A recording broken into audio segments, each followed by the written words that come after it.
We're going, whether you like it or not. We'll have an open conversation. Not too open. Excuse me.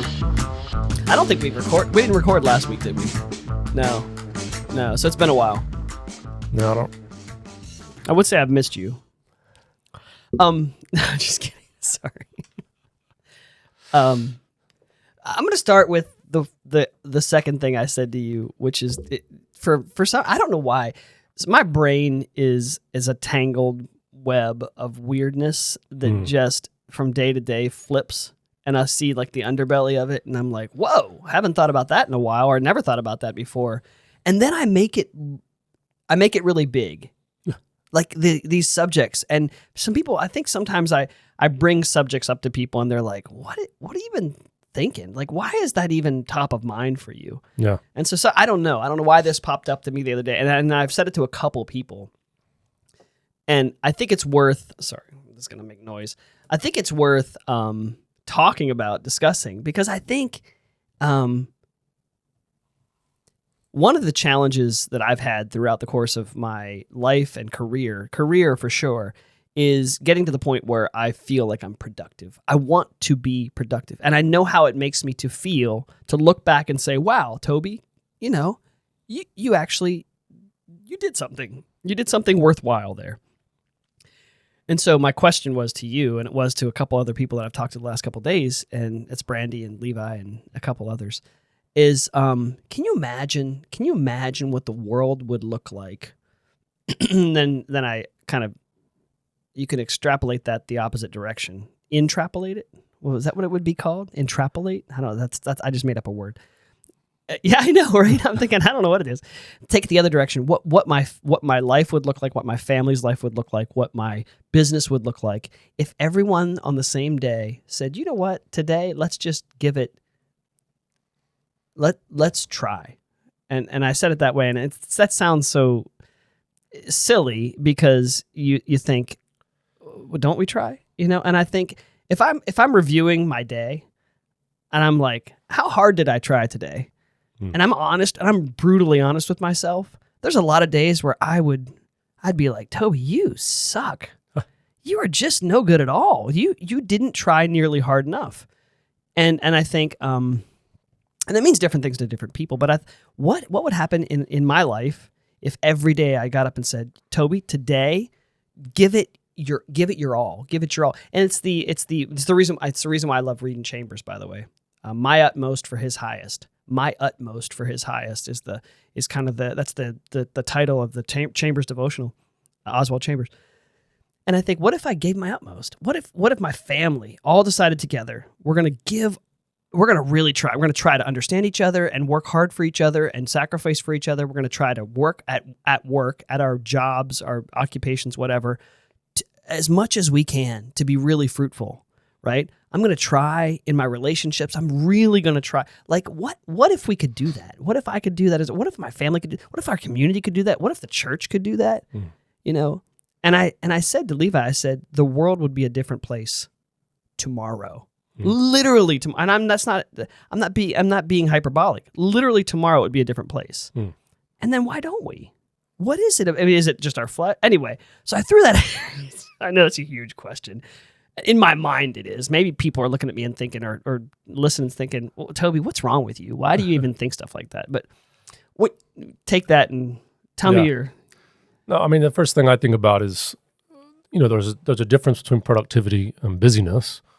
And so you can be busy about a lot of things, and that doesn't necessarily mean you're being productive. Right. And so I think, if we think of giving it our all, for whatever amount of time we have, I think it's important to define what that looks like.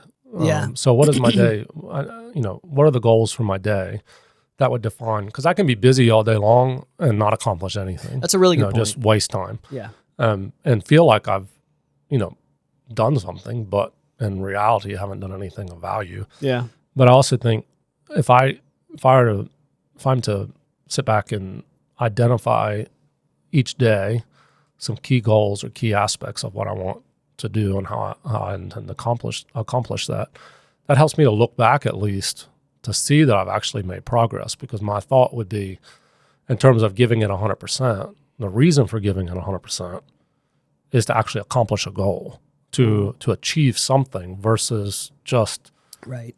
achieving activity. Yeah, and that's a good qualifier for sure, because being busy, just doing busy work is different than actually doing something that. And even, I mean, laying up for ourselves treasures on earth versus laying up for ourselves treasures in heaven. But even if that, I mean, even if let's say the church decided I'm gonna try really hard. Individually, we're gonna make a kind of a pact with each other and ourselves that I'm gonna really try to lay up some treasures in heaven today. I'm going to do the things that I know that I should be doing, but that I don't. I'm gonna do those things. Yeah. As I think about that, I'm just thinking about the way we communicate from the church to people. Like, as you're talking, kind of what's percolating in my mind is, okay, so what would it mean for the church to be completely on mission together? And I just thinking of things like, sometimes we say to people, you just need to trust the Lord. Rest in the Lord. No, trust the Lord for your future. That's a Christian tagline. So what that says is just be where you are and let God work it out. And I mean, I get that there is truth in that, but there is also a necessary activity of what it means to be a Christian. There's a function, a drive towards what it means to be a person in the Lord's kingdom. I think there's very, very infrequent times where Paul spoke to the church in Corinth or Galatia or Philippi or Ephesus and said, you just need to stop and trust and just be where you are. No, he gave him very specific, hey, listen, stop doing this, start doing this. Yeah. Stop doing this and start doing this. And that, that's an interesting point. So, we've been walking through Joshua on Sunday morning. Yeah. So it brings to mind actually kind of maybe a little preview for Sunday, because it's been studying. It's been really fascinating because, how often have we read the story of Joshua and Jericho and kind of how that happened? I mean, we can recite it from Sunday school and everything else. But as you get in and you study that passage, one of the things that has stuck out to me is God told Joshua everything in that city is to be destroyed. Everything, you're to work essentially. Once the walls collapse, I'm gonna give it to you, but you're to destroy everything except Rahab and her family and the things that you have agreed to spare from Rahab. But everything else is to be destroyed. So they were to go in and work to kind of essentially annihilate, and anything that couldn't be burned or completely destroyed was set apart for the Lord's treasury. The gold, silver, the other things were to go into the Lord's treasury. But anything that couldn't be completely destroyed, everything else that could be completely destroyed, they had to work to destroy. And what's interesting is that if they didn't destroy it, it became the thing that destroyed them. Right. Yeah. So I'm making the connection. I'm getting to a point here with the connection. If they didn't work to destroy it, and we see that with Achan. Yeah. When he took what he wasn't supposed to, it became the thing that destroyed him. And his whole family. Yeah. That's the really sad part, is it wasn't just him. And so I think for believers, there are some really clear things in Scripture that God has told us to work at. And what our culture has brought to us, I'm afraid, is still this idea of God knows your heart. You've made a confession of faith. That's all you need to do. Jesus loves you, and go on your way. And there's not this sense anymore of laboring over our holiness before the Lord in order to get rid of the things that God has said can destroy us. Because if we don't labor against those things, both in spiritual ways and maybe natural ways that we can shun sin or push things out that are distracting to us, those things become the things that trip us up and destroy us later on. And so back to your point about giving it 100%. Imagine if we gave it 100% today, even not necessarily in the external things that we might think about what it means to be a believer, sharing the gospel, working to help other people. But if we gave it 100% to be holy before the Lord and to rid ourselves of the things that God says are unholy, in order that they don't become the things that trip us up and destroy us later on. What a difference that would be in our families and ourselves and our perspectives of who we are, our kingdom relationships and other things. It's funny because you said, you mentioned Achan, and you think, okay, well, it didn't just impact him, and impacted, or nor just him and his family. It impacted the entire nation because there were people that died in the battle with Ai because of Achan's sin. That's right. Achan sinned, and there were other families that were also impacted by his sin. And you think it's just indicative of that. So it's not just the thing that tripped up Achan, it's the thing that tripped up Israel. The riches of Jericho tripped up Achan, and Achan tripped up Israel. Their trust in this person to do what God had commanded tripped them up, and they suffered as a result. And you think, and there's that,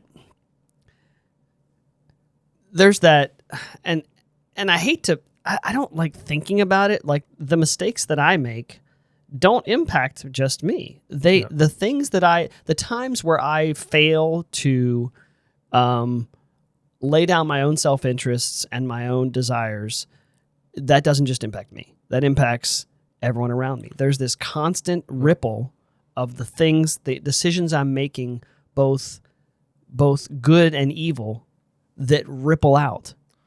Yeah. Would it be a greater motivator for me to genuinely realize that my failure to fight the spiritual battle and to overcome the spiritual battle, because God's given us that victory, that if I just want to be lazy about it and say, my salvation is secure and I mess up from time to time and it's fine, it only affects me.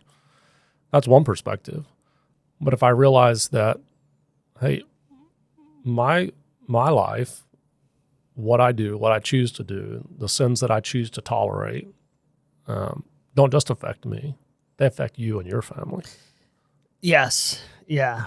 That's a really interesting point, because I think it's funny, because I was talking through on one of my chambers discussions the other day about why God calls us to evangelize. It's not because he needs us to present the gospel to convict the hearts of men, right? He can do that on his own. He does it. He did it with Paul. He showed up. Jesus showed up on the road to Damascus and convicted Paul's heart, and Paul turned his heart to the Lord. So, but what he does is he does it because he knows we need, because of the way he created us, to be in community with each other. I need to be sharing with other people and being part of their walk. I need that. And so what happens is then if I fail, it impacts other people. I forget where I was headed with that, but this whole ripple effect, and I had a point, and it's totally lost it. I would just, again, the initial thought that you laid out here is 100%. If we got up today giving it 100% because we knew it wasn't just for our benefit, but it was for all the people that are around us. It's actually also for their benefit. To me, that's a great motivator to know my 100% today is not just making me a better person or helping me, in whatever realm that is, but it's actually impacting my wife and my kids. It's actually impacting my friends and the people in my church family. That it's actually helping them to achieve and to be better as well. Yeah. So I don't actually even look back and just say, oh, good for me that I accomplished this today, and it becomes a blessing to a lot of people. Yeah. So sorry, that was a little bit of an aside from. Well, I mean, I guess we wanted to just have an open conversation about a couple things, but the other one's a little trickier. But I think for me in particular, I want to be better at having that resolve. And I think, and people have all kinds of tactics and methods of of committing yourself to some kind of mission. That was the thing, the mission. I'm getting it. It's coming back to me, and this is my age showing. Okay, here it is. You hear soldiers. I'm sorry. This is what it was. Back to God put us in community with each other, and that's the reason why when we evangelize, it's not our responsibility to convict the heart of man. It's our responsibility to share the message. Just share the message. That's what Paul did. Shared the message, and then God convicts their hearts. The Holy Spirit convicts their hearts. Yeah. But we're supposed to be, he wants us to be in community with each other because that's what we are created to be, in community with each other. If you listen to soldiers talk about fighting in battle, the mission often, especially when you talk about the GWAT is what they call the Global War on Terror, is that 20-year-long Iraq and Afghanistan and all that. A lot of guys came back feeling like their mission was absolutely obscured and they weren't really sure why they were there. And so you always hear them say, when they went into battle, they were always fighting for the guy on their left and the guy on their left and guy on their right. That's what they fought for. They were fighting for the guy on their left and the guy on their right. Even when the mission was a little obscured, they were fighting for the two guys on either side. And I think, and that's kind of just the way we're created. We're created to be in community in a way that we fight for each other and we're on mission together, even when sometimes the mission, I don't want to take it too far with the metaphor, but sometimes the mission isn't quite clear. We're supposed to be in community. I just realized, so in case people want my glasses, if anyone's, I broke my glasses today, so I'm like, but the problem is I have to drive to the optometrist and I can't see.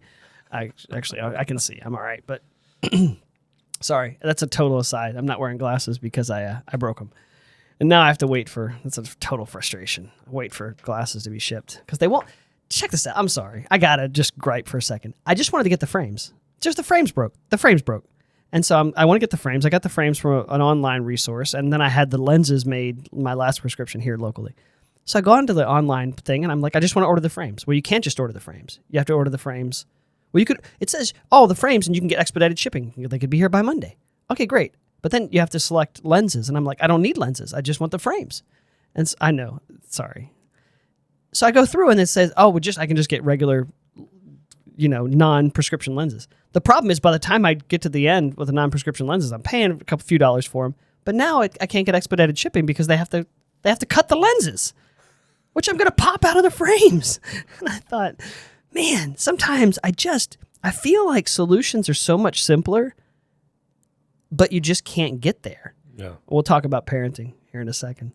Solutions should be so much easier. Can you just ship me? I know you have the frames because I'm ordering the frames plus the lenses. I know you got the frames. Ship me the frames. And they can't ship me the frames. They can't. They have to have lenses in them. And now it's going to take longer. And I thought, man, that's just putting a problem right in the middle of a solution you could provide for someone. All right, so let's talk about parenting adult children. We are making big leaps. Problems and solutions. No, it's funny. You brought it up when you came in of just, and so this is actually, okay, this has been a topic of conversation for Brandy and me for a while now. Yeah. Because it's been new to us with our children moving out, making big decisions, marriage and career. And now I've got one that's traveling to Europe now for who knows how long. I'm not sure. Just going to travel, and which I think is great. It's cool. But I think parenting adult children, and we adopted kind of, we brought another adult child into our home, which is really interesting because I not to divulge too much, but when we decided to take someone as into our home that needed a place to stay, and I said, we sat down with her and I said, listen, we don't need or want a tenant in our home. If we did, we would have rented the room out. So I don't know. That's not the relationship that I want. I said, here's the thing. I know what it is to parent, and we're now experiencing this adult children parenting adult children. And I said, so that's a relationship that I'm maybe not comfortable with, but at least I'm familiar with. I know, and I can speak into, like, and so if you're going to be in our home, if you're open to it, we'd rather treat this relationship like an adult child. You're like our adult, the same standards we have for our adult children. That's the standards we're going to have for you. Yeah. The same expectations we have for our adult children, that's the same expectations we're going to have for you. And it's been great. It's been really good. And I thought that's something I didn't quite, until Brady and I sat down and talked about it, we hadn't quite wrapped our heads around what this was going to look like. So that said, parenting adult children is a surprise, I think. I think it's just the. Is it just the talk we talk about? Oh yeah, my kids are out of the house now, or like my kids one day they're going to be gone, and then we have this weird expectation that once they're gone out of the house, that parenting is finished. Is that what you're experiencing? That parenting is done once your kids are all grown up and legally making their own decisions? Yeah, it's over. See, your experience has not been that. No, I guess I haven't put myself in. It's not anything that I sat down and talked with my parents. Oh yeah. About with me personally. Yeah. So my dad. I mean, I don't mind sharing. My dad wasn't really involved, and I mean, he was somewhat, but not in detail involved in kind of parenting that sort of stuff. He was there and whatever. But then my mom was very involved.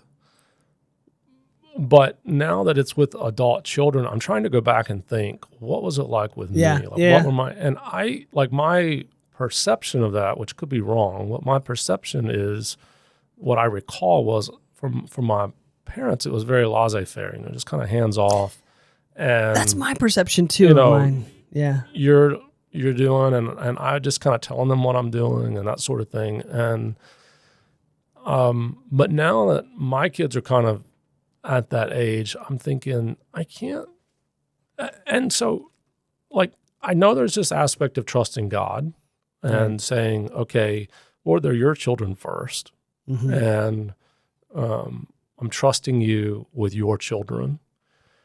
There's also an aspect I think that parents have to grapple with to say, God has given me wisdom. Like God gave grace through my parents to me, and God put other people in place at that time. And I think some of that, how I would perceive, particularly my mom, is that she was somewhat, she still lived in her growing up years in the late 1960s, and early 70s in a more idyllic culture and other things. So she didn't quite understand what culture was or what the culture was like in the late 90s and early 2000s. Right. That was much different.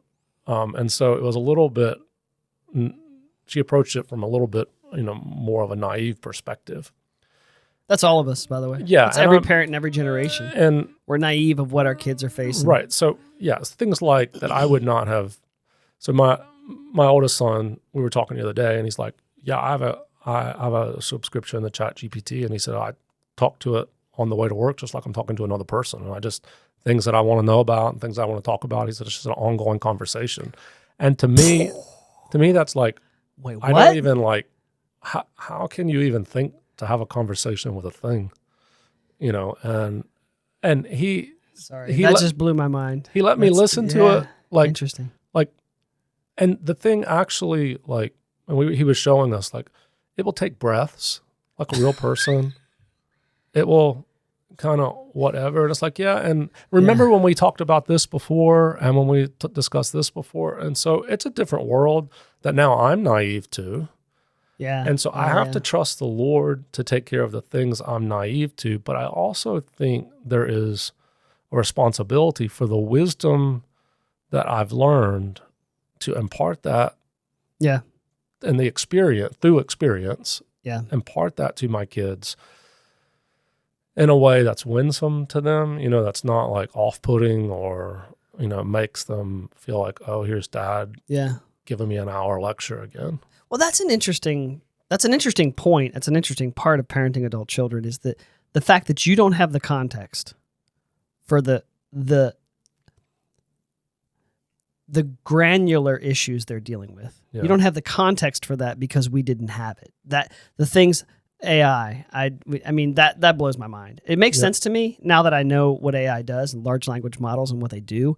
It makes sense to me that you would be able to then communicate with them. And I heard a speaker one time, a podcaster one time talk about, he said his body of work that he had, it's Jordan Peterson, the body of work and all the writings and lectures that he's ever published and put into written form, he has loaded into a large language model, and now he can have conversations with himself. But listen to this, and that self is maybe even more cognizant than he is because it has perfect recall. Okay. So perfect recall of all his material that he has published for the last 20 or 30 years. And so it's able to then compile that information and spit it back to him in a way that is thinking like him, but with perfect recall. So a little leap, and I'm going to say, I think this is a spiritual aspect that we have to grapple with, and an end times aspect that we have to grapple with. Yeah. Because there's something that's going to happen in the end times where life is valued less. Sure. Human life is valued less than what we would even perceive it valued at right now. And just imagine your parent on life support or whatever, and but you're able to download their consciousness. You have all of this data that can be their voice, their thoughts, their ideas, it's much easier to let go of what's real because you can have still have an interaction. Imagine if I could, again, my mom who's passed away, if I had years of data that I could import into a consciousness of some type and have a conversation with her that would be, I think we should call it AH, artificial humanity. Yeah. And the reason, have you seen the pictures, the animated pictures of like a picture that's fading? Okay. We started with pictures that, I don't know how we got onto this, but we were doing parenting adult children, but our adult kids, if they listen to this, they'd be like, whew, God, they kind of jumped. But you remember when you could take a picture and in Adobe Photoshop or whatever, you take a picture, an old faded picture, and it's going to bring the colors back and make it. Well, now you just take pictures, old pictures, and you load them into whatever editor. It's AI editor now, and it animates them. They can smile and move around. It animates an old photo. And so you take an old photograph of your grandfather that you never met, but you can animate it now. No, he's talking to you. Exactly. And I think, and that is the artificial humanity. But the problem with that is going to be the word artificial will one day won't mean anything to people. Yeah. It won't be artificial. When I think about Peterson's compilation of all his in this language model that he put together, all this data, and if we and this is the part of the dehumanizing of people is we're not made in the image of God. When we take that away, then what are we? We're machines. We're computers. Yeah. We're data producers. We compile data, we spit it back out. And if that's the truth, if we're just biological vessels carrying around a bunch of data, well, then why can't we just create a synthetic vessel that carries around the same data? And that is humanity. That's the new humanity. And by the way, this conversation is being had every day throughout the AI world is artificial humanity and what that looks like. Well, one, I just would point, I've been listening to a podcast, Remnant Radio, and they actually just had a discussion on the spiritual aspects of this, psychology, theology. It's a really good discussion. It was in the last couple of days. For us, I think what I perceive is that if we go back to our very initial discussion, we're all seem to be busy with a lot of things. Right. And this is percolating, and it's going to be the thing that I think we don't even realize how impactful it's going to be in our life. And when I think about my adult children and the world that they are facing, while they have very real challenges, in their life, and they're walking through and struggling and trying to learn and live their life before the Lord, they're also going to face a world that is substantially different than the world I grew up in. And I think even in a greater way than I think the world I grew up in was substantially different than the world my mother and father grew up in. Yeah. You know. I was talking to someone the other day about adults. Adults, now young adults who would say that they don't have any friends. And you think, wait, what? And then, okay, take that and compound it with the fact that I understand he's an engineering type. He loves stuff like that. Yeah. Compound it with the fact that now I can have an artificial friend if I want. It's pretty simple. It's pretty easy to have an artificial friend. Yeah. They actually made a movie, it had to be 5 or 10 years ago, called Her. I'd never seen it, but it was an interesting, the premise was weird. And it was a man who falls in love with his artificial intelligence that speaks to him, understands him, soothes him. How was your day? Talks to him the way a romantic partner would talk to someone, right? And you think, we're there. Yeah. It's right around the corner. But then the issue, and people are like, well, what's the problem with that? Here's the problem, is it diminishes human interactions. It diminishes the fact that I look at another person and say, wow, I need to be connected with other people because this is the way God created me to be in community with other people. Even if someone says the things I want to hear, someone. Yeah. See, I just said someone, and that's going to be the problem, is we're going to start referring to artificial intelligence as people or something, or not something, someone. You know, she, he. And that's the other problem with getting pronouns all screwed up. I'm serious. If we no longer recognize that person as, well, that could be a she or a he or they or them or whatever it is. They can be anything they want. Or you can tell it to be what you want it to be. Exactly. So if I don't even know how to identify a human being anymore with a pronoun, then why in the world would it matter what I call an artificial intelligence? It'll be she. That's she. So now that's my friend. We are going to a place, and then we talk about back to parenting. You know, how do you parent adult children through this? The friendship thing. That's what I was starting there. Is that people that don't have friends, and I think, okay, so that's going to be that's not going to get any better unless we are really unless we attack that problem. Why don't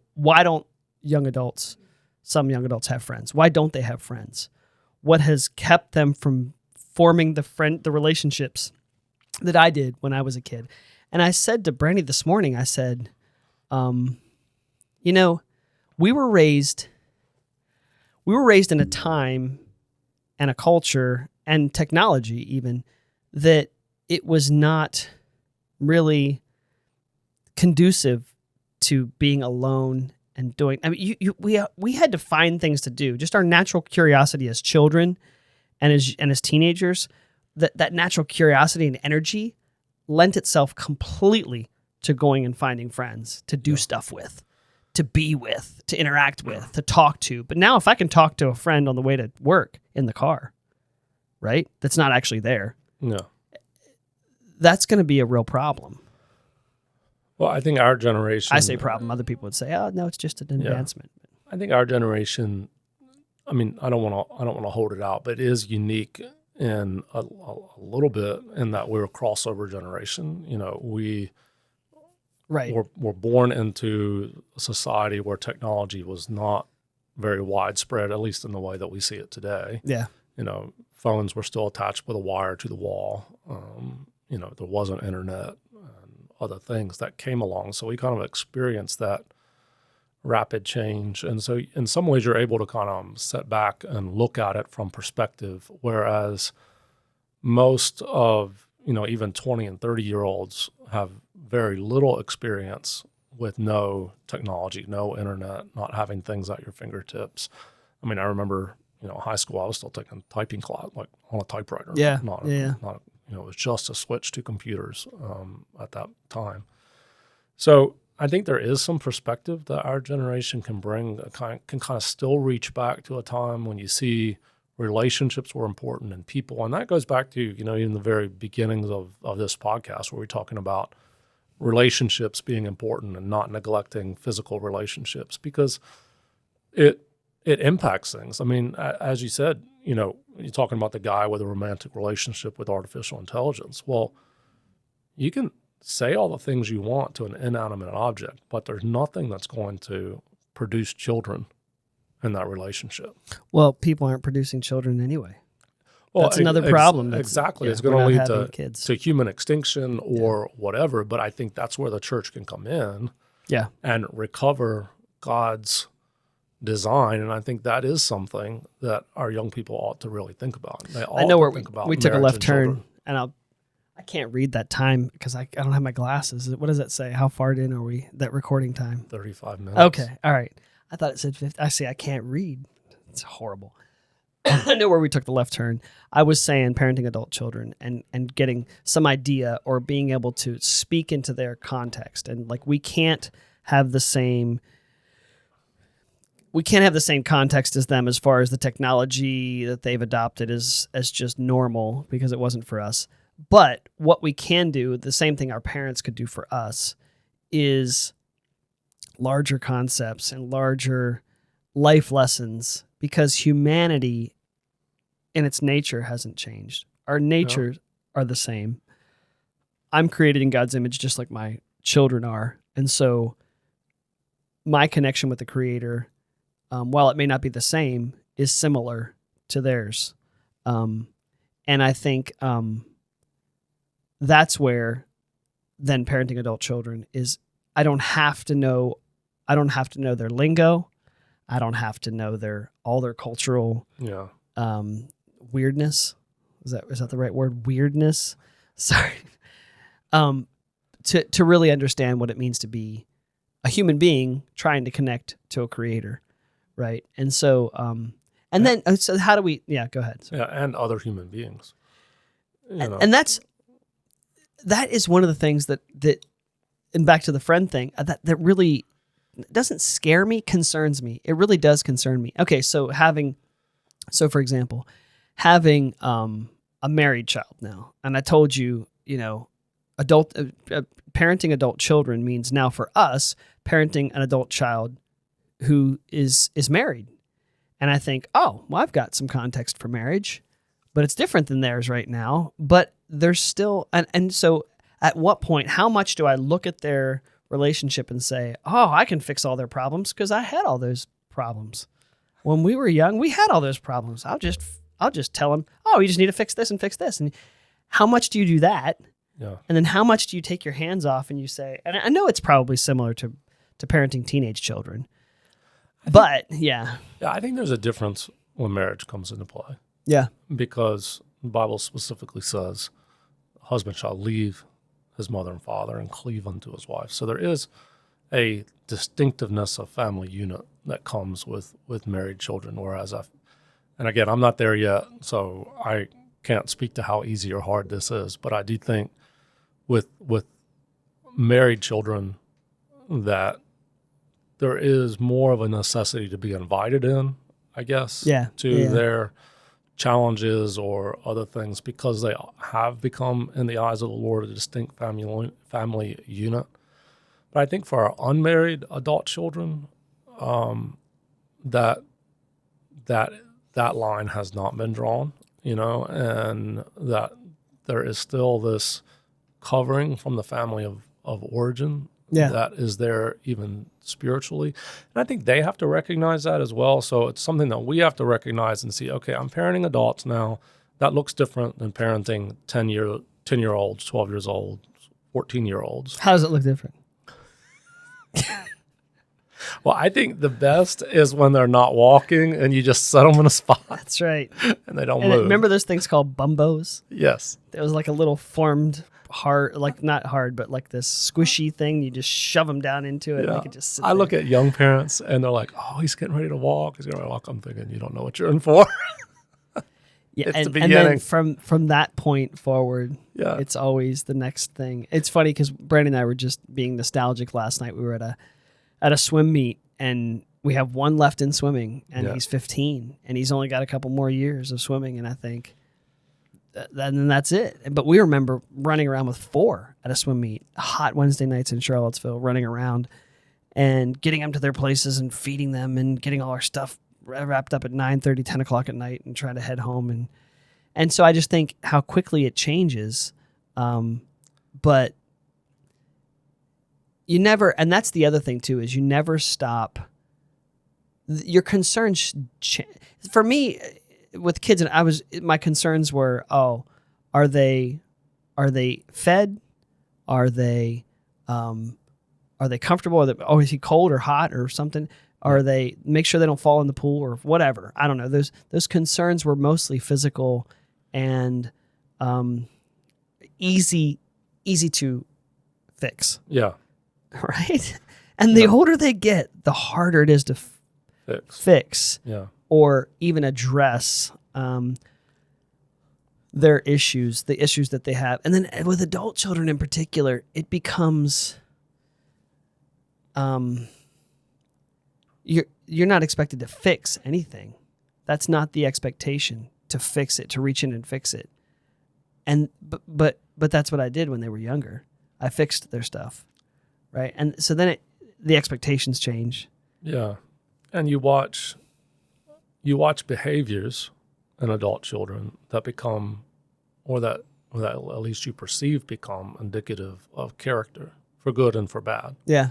You know, so you see things and you're like, I don't want you to go down that road. You know, if you're going to, if it's a negative behavior that's leading to a right. But then when issue. they were little, you could just correct it. Yeah, you just correct it, you punish it, and whereas when they're an adult, you kind of have to try to talk it through. But I think at times it's not worth, it's not valuable to them to talk it through, and that is where you have to trust the Lord. And I do think what Nicole and I are learning is more time praying, be available when we need to be available to talk and to listen, try to not fix everything, but be more intentional in prayer. So I will say with adult children, it has called us to a more intensive engagement in prayer for our kids, which has been really positive. I mean, that's been a really positive in our personal relationship with the Lord, because you begin to see answered prayer.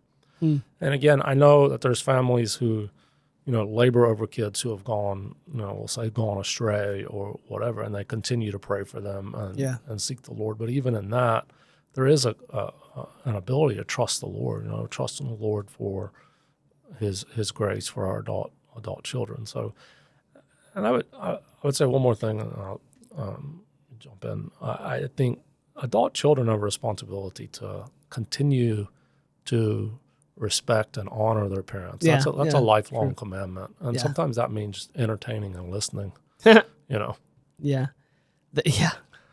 Even if they don't agree. Yeah. I have a friend, a mutual friend we have, one time said to me about his child that he didn't have direct relationship with. Like he couldn't really, he had kind of a severed relationship with at the time. Said, I can't speak into her heart, but I can speak to the one who, I don't have access to her heart, but I do have access to the one who does, has access to her heart. And I think, wow, that's a real profound kind of shift in in parenting adult children. Is the idea that when I can't reach their heart, I know the one who can. Yeah. And I think that's a real comfort, in all honesty. And I think we need it, that comfort. Let me ask you, there's an extreme example in the Bible.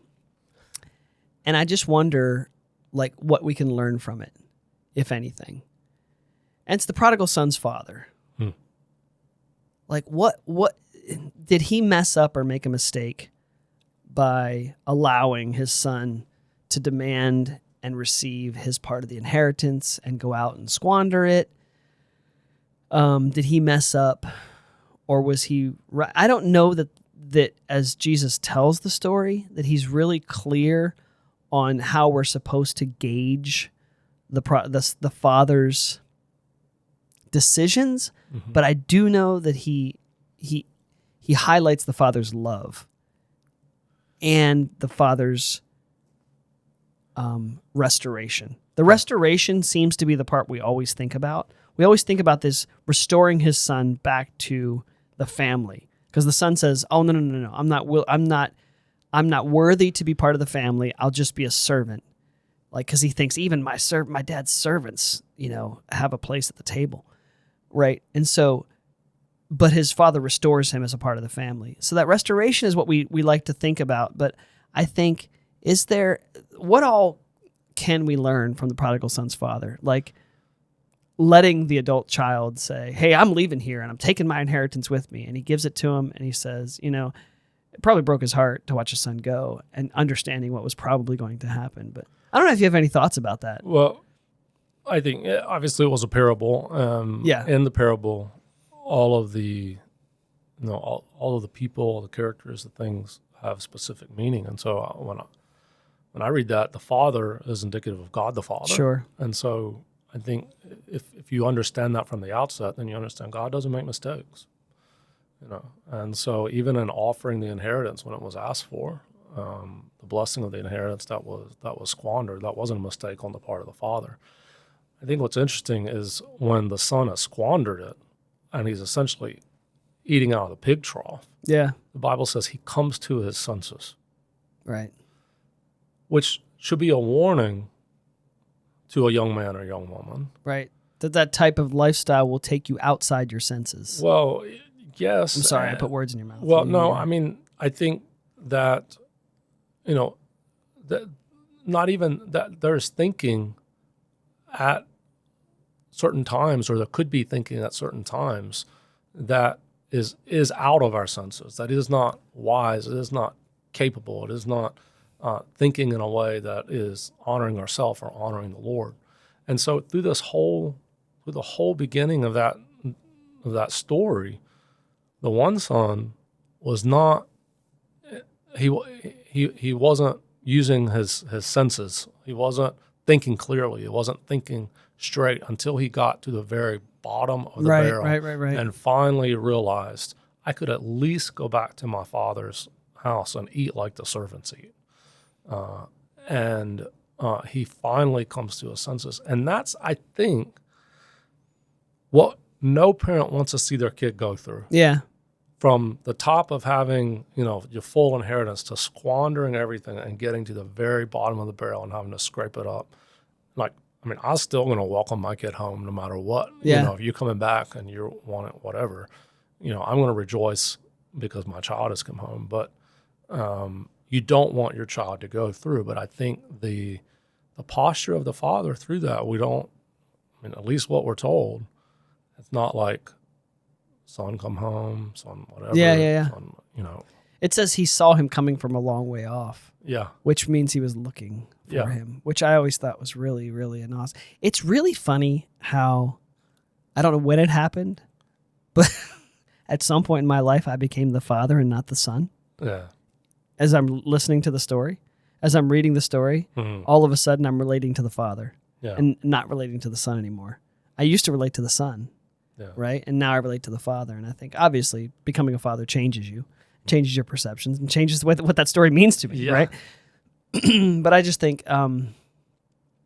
it's so hard sometimes to know how much to allow. I guess the truth is we always need to be willing and ready to speak into our kids' lives. Right. When they ask for it and when they don't.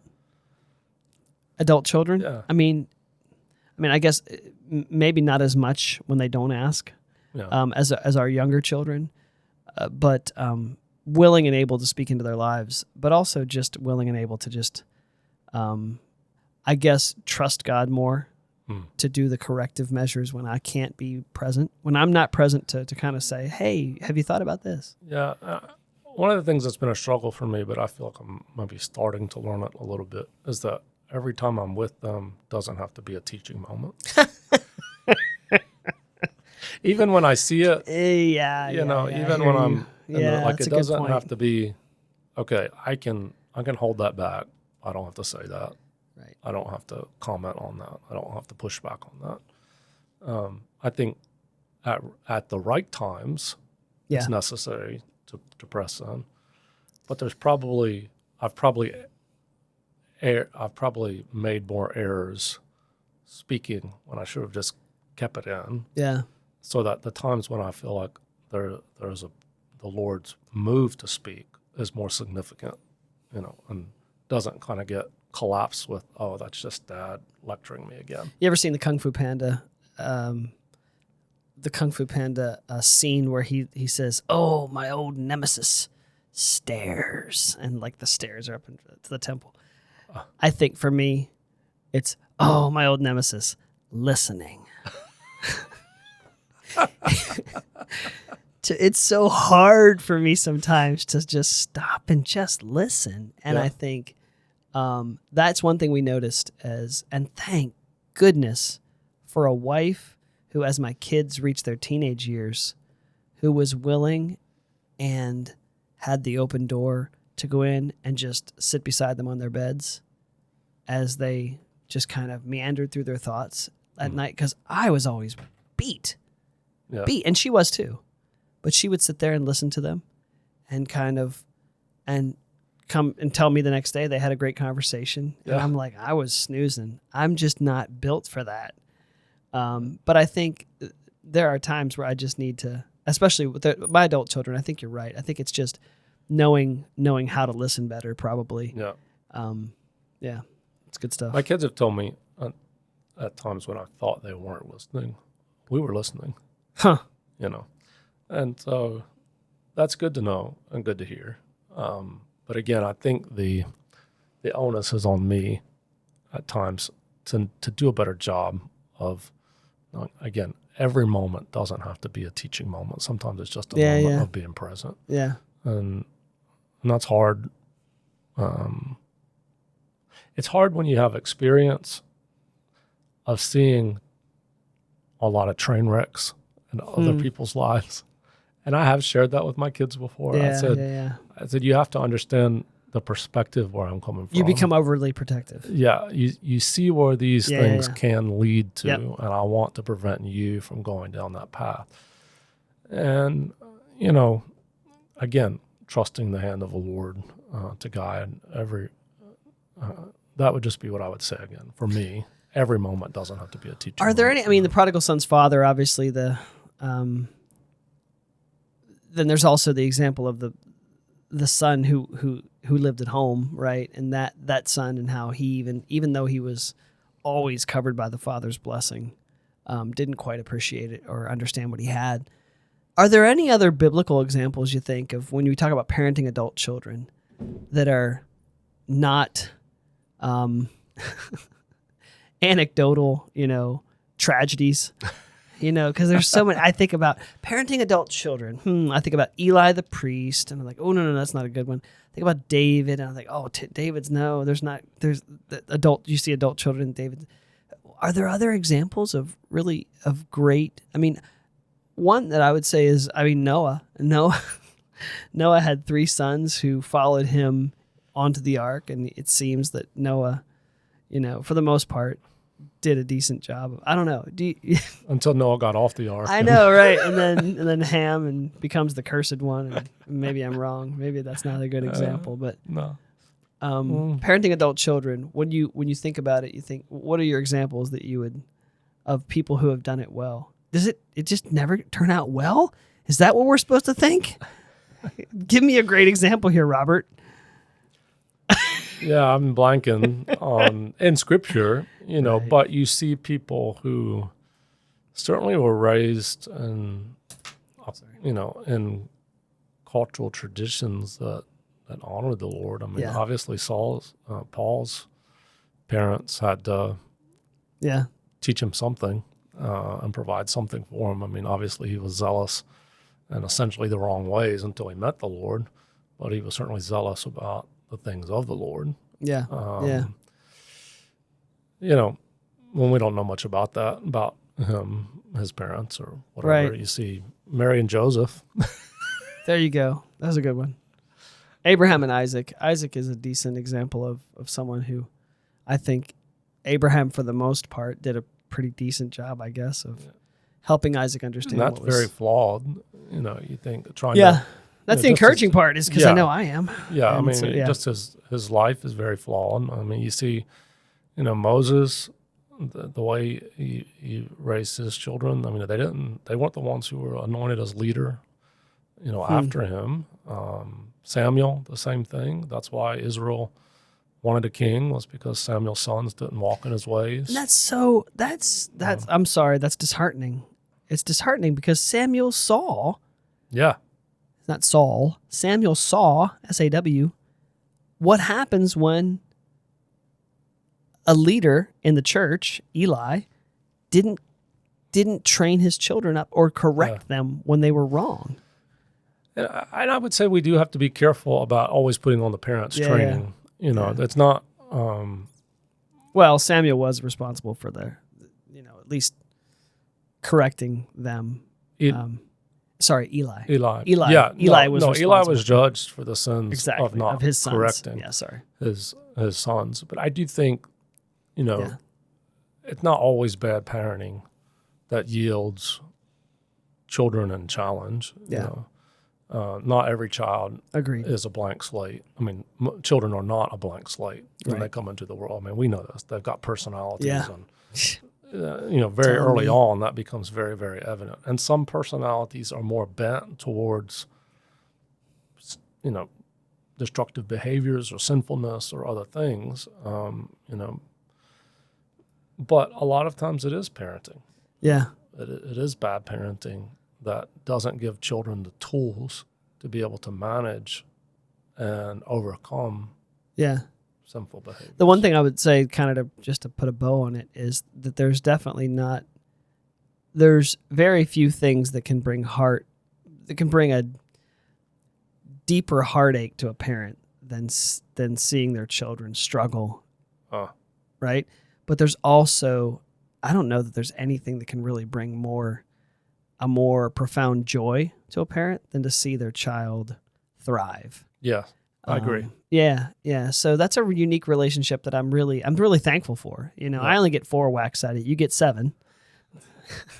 Well, it's funny because sometimes we thought we've got 2 adult children and 5 more on the way. How are we going to do this? Not that your adult children are tough or hard or require a lot. No, we are blessed, but even the best children, your parents, your heart is bound up in them. And that's what it is. They do carry a piece of your heart. They really do. So, well, cool. Thanks for the conversation. I pray it was fruitful. I don't know. And tomorrow, let's get up and say, hey, I'm going to try hard today and do something good. Thank you, Rob. Thanks.